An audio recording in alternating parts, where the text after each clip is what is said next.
Good morning, and thanks for inviting me here to your beautiful Shire and to your neighbourhood centre. My name's Nina Bishop and I work for Beyond Blue, based in Melbourne. I'm very happy to respond to the committee management's request for a presentation on social and emotional learning, its role in improving emotional intelligence, enhancing mental health and well-being, and how social and emotional learning has been effective in reducing bullying behaviour. It's good to be here with you, community workers, health professionals and educators who are interested in addressing the problem of bullying in your community. And after the presentation, there'll be time to discuss details of specific programs that relate to your field. The program that I'm most familiar with, however, are children's programs.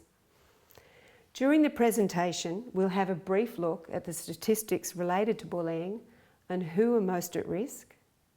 We'll have an overview of the social and emotional learning programs available, how they're structured to increase protective factors and lessen risk factors, what resources the programs can provide, and later on I'll endeavour to answer any questions. So we know that the problem of bullying behaviour cannot simply be remedied by rules and law enforcement.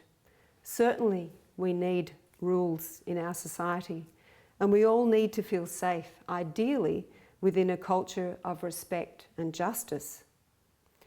Unfortunately, however, we now recognise that there is a cultural problem. As in your area and other parts of Australia, and indeed throughout the world, there are many forms of bullying, right from the good old-fashioned schoolyard bullying through to cyberspace bullying. And we'll include domestic violence in this as well. It is now known that whatever form of bullying, this negative behaviour is deeply rooted in a lack of emotional intelligence skills. Conflict within our environment, of course, is linked to conflict within ourselves and conflict within the individual. So I have used a Banksia man here as our stereotype to represent an Australian bully. This Banksia man, however, represents the behaviour and the emotions behind it. Emotions that we all feel and behaviour that we all may exhibit if we're exposed to the right set of circumstances. And that could be an example is negative experiences in our formative years. So these extremely negative experiences without resolution can perpetuate a cycle of disadvantage for individuals, entire families, in fact whole communities. Hence the important role of social and emotional learning programs for parents, early childhood centres, schools and professional development courses for the work environment. Australians are not alone in our need for social and emotional learning, and from here on I'll refer to social and emotional learning as SEL. We'll see how we compare to other countries in a moment when we look at some recent statistics. We can't hide from bullies, and nor can we hide from the fact that we have a cultural problem, a problem of a lack of social and emotional skills that can be quite easily learnt through parental modelling and effective programs made accessible for all. So by now you'll have definitely noticed that we have a gumnut theme going on. So what is SEL? Well, SEL needs to be an evidence-based approach to education that integrates academic, emotional and social aspects of the learning process. Quality social and emotional learning programs improve outcomes for children by teaching them how to manage their emotions, build effective relationships and work through challenges in constructive and ethical ways. Social and emotional learning programs enhances emotional intelligence and equips people with skills to grow their own resilience and improve their mental health. Emotional intelligence is the keystone to social and emotional learning. You may have guessed, and you may already know, that these skills are best learnt early on in life. So before more about the positive side of things, let's look at some recent statistics. Australian primary schools are one of the highest reported incidents of bullying in the world. An Australian study found that over 30% of children in years 4 to 9 reported being bullied at least once every few weeks. Late primary and early high school is prime time for bullying. But most of all, people perceived as different are more at risk. In fact, 4 times more at risk.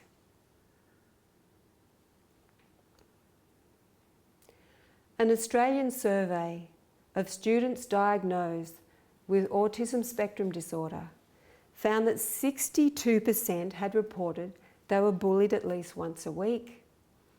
And when I was at an ASD conference in Port Macquarie last year, I spoke to mothers, and their greatest fear was when their child starts school and would be exposed to bullying. So people diagnosed with ASD are disadvantaged.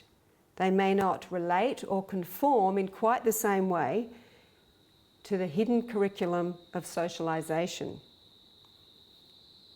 This going it alone makes them more vulnerable to bullying. A study conducted in 2013 found that being excluded from society due to being labelled the wrong type of person is the strongest predictor of marginalisation and therefore to disadvantage. This is extremely unfortunate for our culture, as it tells a lack of respect, a lack of appreciation for difference. And as for adults behaving badly, when compared to 30 European countries, Australia had the 6th highest level of bullying occurring at work. Bullying and domestic violence are cyclical. One often follows the other. An American health report revealed that there is a definite link to bullying and exposure to violence at home. Those children who witness domestic violence are at a much higher risk of becoming both bullies and victims of bullying. Children who are victims of bullying without resolution, and that is without processing the often very painful emotions, are more likely to accept social norms in their adult relationships of a coercive and violent nature. So now for more about the good news. There are many more social and emotional learning programs running throughout the world. And indeed, in Australia, we've had Kids Matter program running since 2009. And there's about 200 and more early childcare centres and almost 30% of primary schools participating in this Kids Matter program. Kids Matter is a flexible, whole school approach to improving children's mental health and well-being. Schools primarily take action to become a positive community. One that is founded on respectful relationships and a sense of belonging and inclusion. Pilot programs of both initiatives, Kids Matter Early Childhood and Primary, were independently evaluated by Flinders University in South Australia. And the results coming out in 2012 found that there are 3 main areas where Kids Matter led to significant improvements. Children's mental health and well-being improved. Children seemed to suffer less anxiety and had more resilience for dealing with difficulties. The capacity of staff and families to support children's mental health improved. But also children's learning capacity improved with gains of 11% in standard tests. A longitudinal study in America found that young adults participating or who had participated in social and emotional learning in their primary years outpaced their peers in all aspects, educationally, economically, socially, and mental health. While teaching emotional intelligence is quite feasible, it isn't as simple as adding another subject to the curriculum. A successful emotional curriculum takes a whole school approach. It begins by educating the teachers, the administrators, the staff, parents and others in the team. The concepts are only then introduced to the children. So wherever possible, the local Kids Matter team will build connections with the wider community, which are very important aspects of the social and emotional learning programs, particularly in early childhood. This diagram originates from the psychologist Brofner Brennan and his work on child development in the 70s. It's been adapted by the Australian Alliance for Children and Youth. The model draws attention to the broad environmental and societal factors that impact on learning and development. Quality SEL programs take this holistic approach and consider the interdependent relationships and networks that are needed to maximise support for the growing child. The three main circles overlapping the influences are family, community, and education and care settings, while the outer circle is about the influences such as social, cultural, political, economic and workplace, and they have a progressively greater influence as the child grows older. Kids Matter early childhood programs encourages centres to find ways for families to connect to the service, to each other and to the broader community. There are four main components to the Kids Matter programs, and both the early childhood program is similar to the primary. The first one is creating a sense of community. As we've already mentioned, belonging and connectedness are very important protective factors for good mental health. Children who are connected and feel that they belong are more likely to develop a strong identity and have stronger relationships with themselves and with others. Number two is developing children's social and emotional skills, and we'll have an example shortly. These skills are developed through responsive and trusting relationships with the children, as well as constructive peer relationships. Working with parents and carers. The program works at building partnerships in the interests of the children, supporting families and helping the families to connect with one another. Helping children who are experiencing mental health difficulties. Well, the educators and others in the team are trained to recognise when children are experiencing difficulties and to implement simple strategies to assist. The team will also support, of course, the families to seek and access additional help when needed.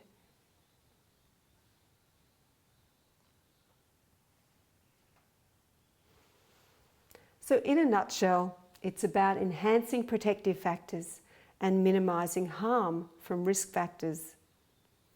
So how might this social and emotional learning help a family where a scenario perhaps where they've recently moved to a new area for work reasons, and the mother is experiencing extra stress due to adapting to a new work environment, and the father may be experiencing difficulty in finding work, and therefore finances may not be so good. They may have no or very little social network yet. One child, let's call her Emily, is 4 and she attends an early childcare centre. And the other, Eric, he's in grade 4 and he's angry about moving. Both children are missing their friends. In fact, the family has less support. Both children's schools are participating in a social and emotional learning program. Emily's early childcare centre encourages fathers to participate, and they hold fathers' breakfasts regularly, which of course is reassuring for Emily, and she's able to go along to the centre with her dad And her dad, of course, starts developing a social network, and he's feeling more included in the community. The class at Eric's school is in the process of building the foundations for emotional intelligence. Now we can see that Eric is the same height as Emily, and he's in grade 4, so he's a little bit different. Right there, he could be an extra target for bullying. But also, being in grade 4, prime time for bullying, makes him even more at risk.